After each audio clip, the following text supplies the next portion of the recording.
we are back with the second interview here, DJ Nihilist. I'm here with my boy, Second Nature. What's going on? What's going on? I'm really excited about this. I've known this guy for like a year or two, couple years at this point. A I've while watched his journey. now. It's been a lot of fun. So just throwing some facts out there for people who don't know. You live in Long Island, right? Correct. Yep, you're a staple out there and in the New York scene. Correct. Are you an official resident of DubDay Correct. in New York? The weekly Tuesday party out in New York. Brooklyn. Correct. Fuck yeah. So you're a killer producer. At the moment, you have 3 EPs out: Hyperion, Crossroads, and Bucket. Yeah, fucking EP. Which we'll definitely talk about. And so we're just gonna get started.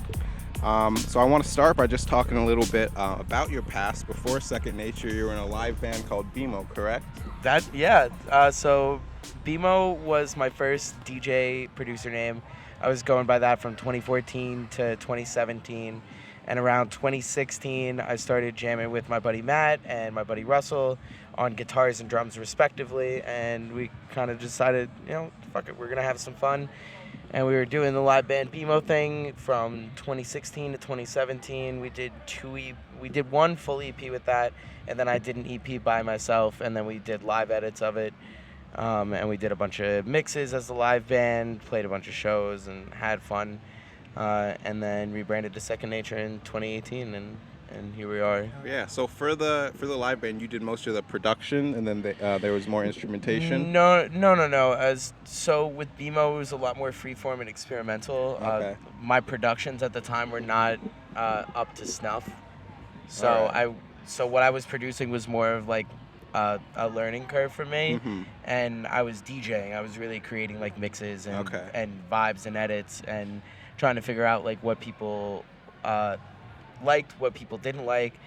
I would put myself in a lot of situations where a lot of DJs don't want to be put in. Yeah. Because I wanted to try and get people who aren't dance music fans into dance music and cross them over, because that way I know that when I bring it to the people here, we can crush. So B.M.O was a very experimental time for me as far as productions, not super heavy on those. Yeah, still no. Things. You gotta start somewhere, and it's cool to hear about your history. I do know that you've done 1 or 2 live band sets recently as Second Nature, right? Yeah, how does that compare? So doing it with the Second Nature was very interesting, because with a lot more of the live productions I have, I could curate more to my current energy and what I really like deep down. So it was really cool. I did my first headliner in Philly with my homies Wonkadelphia, and that was really fun. And then right after that, I did the Get Swifty party with Sound So Sweet and NYCR Ravers. That ended up selling out, and that was a lot of fun. Yeah. Wubba Lubba Dub Dub. We're here at Wubba Lubba Big Dub. Wubba Lubba Big Dub. Big Dub. Big Dub. So it's been a pretty crazy festival season for you. You played actually 2 sets here yesterday, both which were great. You did a back-to-back as well as an original set. But this season you've also played Yonderville. You played Spring Awakening, which we both did together. You have Moonrise coming up, which is a Camp Rise. I'm not playing Moonrise. I'm playing. So Camp Rise is that's No Hype Music, and I forget the other company that's running it. I'm sorry, but it's basically an after party for Moonrise / a camping option, because Moonrise isn't a camping festival. Right. So at Camp Rise we're offering camping spots and then parties at the late night, and that's crazy. It's gonna be fun. So if you're watching this and you are going to Moonrise and you don't have plans for where you're gonna sleep, come to Camp Rise. Get weird. It's an option. Yeah. I would love to hit that festival at some point, and that's even more incentive. Yeah, Moonrise was supposed to be my first festival way back in 2013, but they canceled that one, and I just haven't made my way back yet. But I understand. I guess I will this year. Yeah. So with all the different festival sets and in general, just high volume of your sets, how do you approach doing them each distinctly, but also making them uniquely yourself? So I would definitely say by really analyzing the vibe of each festival and curating to that, as opposed to really what I want to do, you know? So for example, my Elements set there's a lot more house music going on at Elements, so Yeah. I spent a lot more time in halftime 130 and threw in some break beats and techno stuff. Stuff that doesn't make it like first cut of my sets. Mm-hmm. And for Yonderville, I did not a similar thing, but since there was a lot more of the mid-tempo, Tipper and Friends-ish kind of music, I did like the first 30 minutes of that, like from 90 to 100 BPM that I used to, like really a lot of stuff that I used to do with B.M.O, but now. And then for this set, as far as Big Dub goes, I approached this set knowing nothing about the festival except amazing things that my friends have told me, and looking at the lineup, like just a lot of heavy acts, but also experimental. So I definitely went more in for this set as far as like heavy, more wubby, aggressive music that I tend to play, and experimental. But I try and basically, to really round out the question, I try and bring something special for each set that reflects what's going on around me, and kind of analyze it through that lens. Absolutely. So how much of it would you say is like preparation versus in the moment? Because I do know that, I have seen you put sets together through Ableton, but also from like doing back to back and just seeing other stuff that you do know how to just throw down in the moment and just see what's going on. So there's a decent amount of prep as far as the festival sets. I've definitely been putting a lot of my focus in, and then from there kind of playing it in the moment, because like I like to be very over prepared, but that opens me up to be prepared for anything. So if I need to change something on the fly, I'm not vibing with this tune, the crowd's not vibing with this vibe, I can switch it up on the fly, and be able to kind of move it to where I need to, where everyone else wants to go to. Oh yeah. So it's a mix of both. For this Big Dub set, I pretty much went by the books of what I planned to play, because y'all were vibing, and that was. I mean, it was dope. I know you played like a lot of new stuff, and it was really cool to hear on that system. Yeah, that system bombs. Yeah, it is. Bombs. Pirate Ship is fully here. I'm fully here for it. So you're actually here with a lot of your Dub Day homies, Dice Man, Crook, a lot of those guys, and you actually recently also played Yonderville, as you mentioned, but that was actually part of the DubBus. So talk a bit about that and how that experience was, and how it compared, or how it was to expand on the idea from doing it at Bass Center last year. So Bass Center last year was the first iteration of the DubBus, which is the Wub Wagon X Dub Day. The Wub Wagon is the bus itself, which is owned by Festivus, which are really dope homies. And doing it this year at Yonderville, as far as like the first really main festival experience with the Wub Wagon, it was absolutely incredible. Wade did an amazing job, not only curating that lineup, running the stage, and making sure everyone was accommodated and happy. We had a lot of thunderstorms and a lot of set time changes, and Wade really like held it on his shoulders and brought the community together and held us all right where we needed to be. Heck yeah. So comparing that to Bass Center, where it was kind of more of it was a similar situation where the bus was kind of getting moved around, and there was weather there as well, but the lineup wasn't as intense, and that was more of a Renegade setting. Yeah. With this, it was like we were the whole other second stage, and it was incredible to watch it throughout the whole weekend. I basically spent most of my time at Yonderville at the Wub Wagon. I went up to main stage a few times, but stayed at the Wub Wagon, chill with the underground. My favorite set from Yonderville was at the Wub Wagon, and that was Crow back-to-back Paradise, back-to-back Serious George. Hell yeah. No, it seems like a great experience. I definitely would love to see something like that, because that's actually, it seems like a very rare rave experience. Yeah. It's not I've ever seen. They also did open decks from the first hour from 12 to 1, which is super cool because a lot of homies that were chilling that weren't on the lineup got to play sets. There was cool back-to-backs also, and it's just a great opportunity for people to step up into that next level. The open decks thing has been something like, it's exactly what I vibe with as far as the community. Yeah. Because it's about coming together and about sharing, and an open desk gives that opportunity to share and have that time. Absolutely. Yeah, I mean, that's one of the things I've loved most about seeing Dub Day and seeing your involvement with them and you as an artist, because all of you people, Diceman and all you guys, they seem very community driven, and that's honestly what the rave scene is about and what we need more of. 100%. It really saved the New York City community after Webster closed, because there wasn't really like a place for us to go every week, and Dub Day has just been an incredible vibe, and I cannot give more ups to Wade Appleton for being an amazing human and doing that shit every week. Like the biggest of ups. You're the man, Wade. It takes a village, but Wade drives that ship so perfectly. Heck yeah. Small boy for life. If you haven't been out to Dub Day, you know where to be every Tuesday. Every Tuesday at Hollow, 10 to 3, almost at 4. It's been going to 4 sometimes, but you know, if it gets rowdy. So switching on to your productions, like I said, you have a lot of EPs. I do. And your last EP, Fuck It, would drop very impulsively. Extremely impulsively. I'd been sitting on those songs for a few months, and the problem that I was having was a lot of financial stuff as far as paying for the masters and paying for artwork and stuff like that. And I'd just been kind of having a rough go of it. And I really woke up one morning and came to the decision. I was like, if I sit on these songs any longer, I might not put them out. And or even if, you know, God forbid something happens, they're not out there, and I'd rather they be out there. So I just was like, fuck it, I'm gonna drop it. And that became the EP title. It had a different EP title. Like there was a plan for that, and it was gonna come out around the same time, but it just kind of happened. And I think that's like part of art is, you know, when it happens, and you gotta go with it and not fight against it. Honestly, I've definitely had that feeling of just songs just getting to that point, that tipping point where you're not happy with it, you don't want to put them out.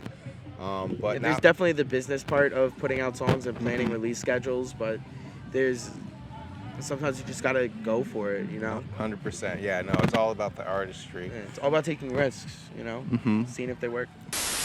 Hey, what's up, guys? I know this is a little last-minute addition, but between when we recorded this video at Big Dub to now, I actually made the decision to rebrand the Fuck It EP into the Semicolin EP. Basically, the Semicolin is a representation of mental health awareness, and I wanted the EP to reflect more of that, and I wanted to stray away from having a lewd album title. So, back to you, Niles. Thank you so much. Mwah. But now that you have that newest batch of tunes out, that's kind of like your newest definition of a sound. It was really, really deep, grimy stuff. Swimming with Sharks is just my shit right now. The melody is amazing. Thank you so much. But I forgot to play that track, unfortunately. I know. I was upset I didn't hear it. But it was in my back-to-back playlist, but I ended up giving more time to the homies than taking any more time for myself. But so with that batch of tunes out and you playing a lot of your unreleased last night, what can you say about this newest batch of stuff you're cooking up? So as far as the next wave goes, I've been moving a little away from the halftime stuff, which we're going to round back around to, I think. I've been making a lot of dubstep, a lot of the wobbly UK stuff, a lot of what you would call deep dub, and a lot of dub, like straight reggae dub, and I've been having a blast with it. I have a lot of stuff that I'm sitting on that probably will never get released, and I've been experimenting a lot as far as different BPMs and different genres and different ways of approaching my production. So there's definitely going to be a heavy experimental phase coming soon. As far as going back to halftime, that's going to happen. If we're going to talk future of music, I have a few tunes coming out in August, but they're probably all going to be singles. I have one that's dropping for the Sermon Nation 3-year anniversary. Oh, nice. That's crazy. Not associated. 3 years already. 3 years. That's honestly 3 insane. years of heavy cult shit. Well, the first one was Gucci Man. Like, it was just like, I remember that show and how freaked out people were about it. And it's just grown into, honestly, another one of those big New York communities. It's been amazing, and it's expanded outside of New York. Austin just had his first show in Atlanta a few months ago.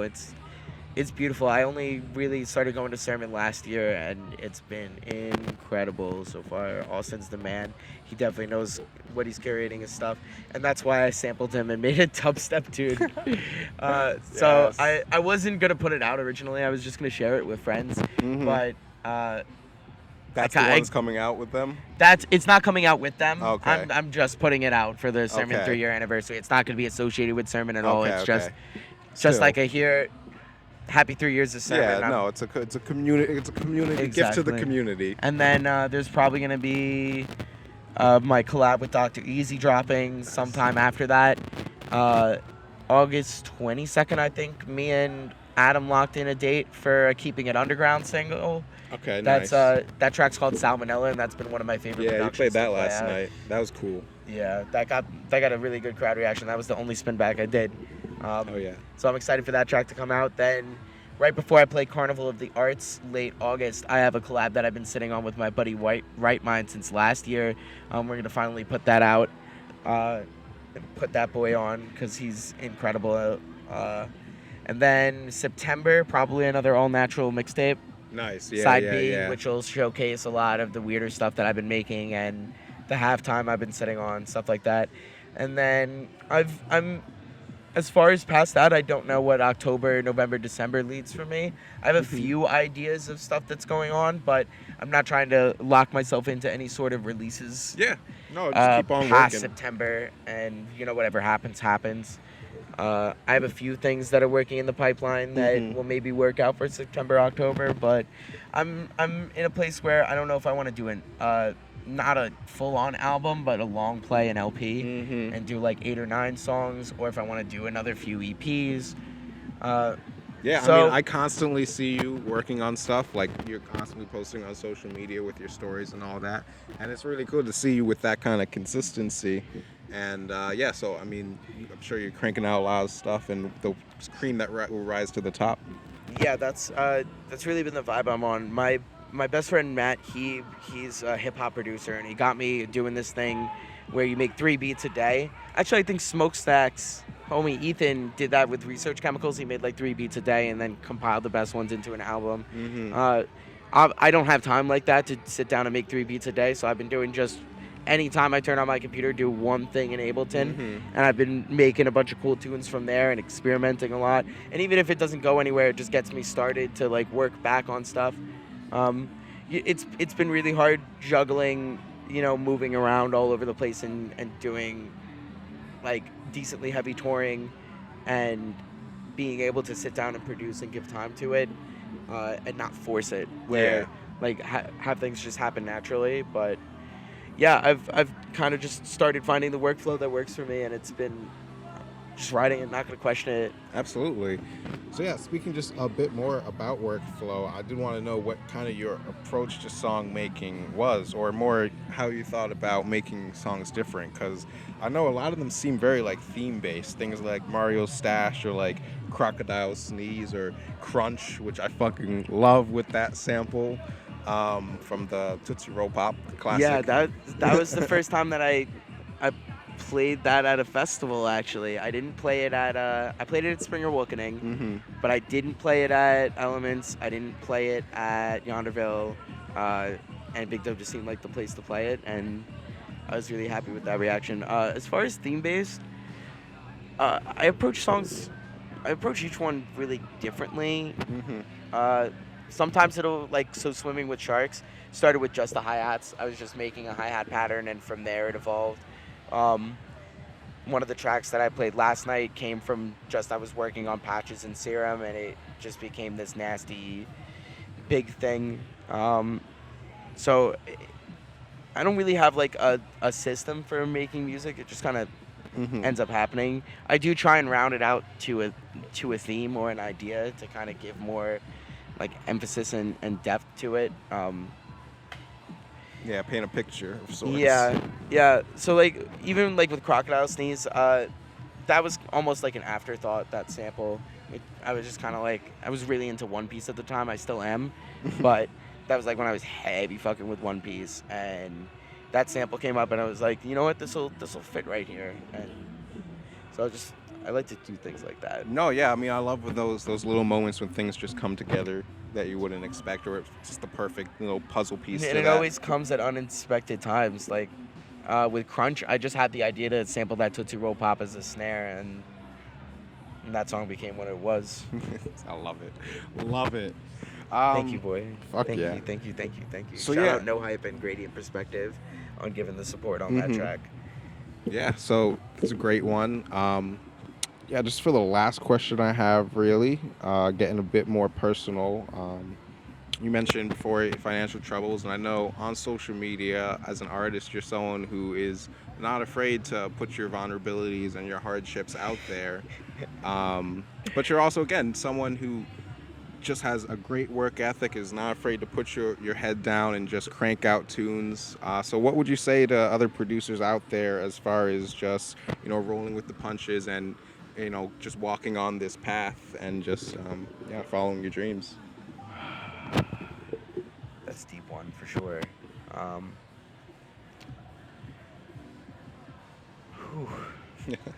Sorry. As a general rule of thumb, just do what you want. Really, if following trends, it becomes such a box. And if that's what you want to make it. But only if you want to make it. Don't feel the need to fight against what you truly want to express with yourself. And understand also that it's going to take time.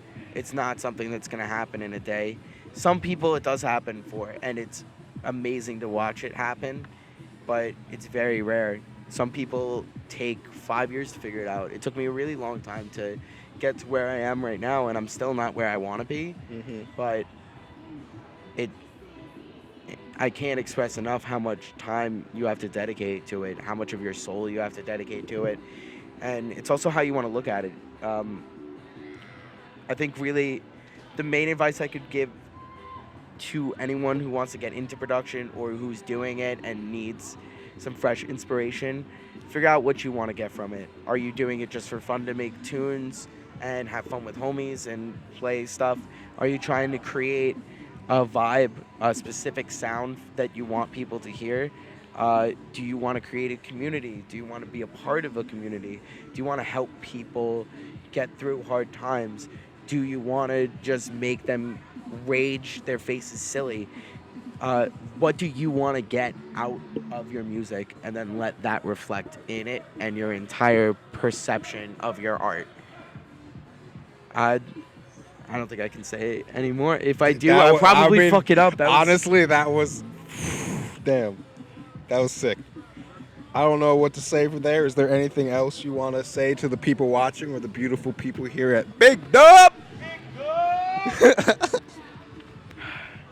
I want to thank everybody who booled out to my set on Wednesday, for both the main set and the silent disco. It was a mud pit, and I was getting worried that everyone was gonna chill, and y'all came through for me and gave me one of my favorite musical experiences. So thank you, anyone that's watching this and was here for that Big Dub set. Thank you, DJ Nihilist, for being the boy and having me on. Thank you, Gradient Perspective, for having me here. Thank you, Jared, for being an absolute homie. Thank you, DubDay, for existing. Thank you, Wade, for existing. Who else can I shout out?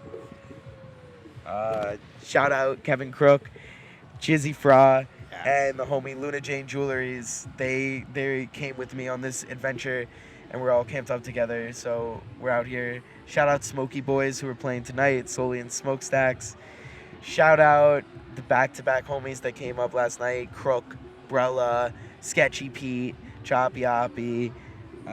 Shout out Beyond Dope, Harm Reduction, Test Your Stuff. Shout out Deanna for being an amazing person. Shout out Justin from No Hype for managing me and putting me on and all that shit. Thank you, Big Dub, for existing. Yes. Thank you, Air. Yes, for letting us live. And that right there is a true man of the community. Cut the mic on me on Thank You for Air. Kyle, Second Nature, it's a pleasure as always. Oh my God. Fucking keep on doing you, man. Thank you so much. I love you all. Your music's in here. Peace out.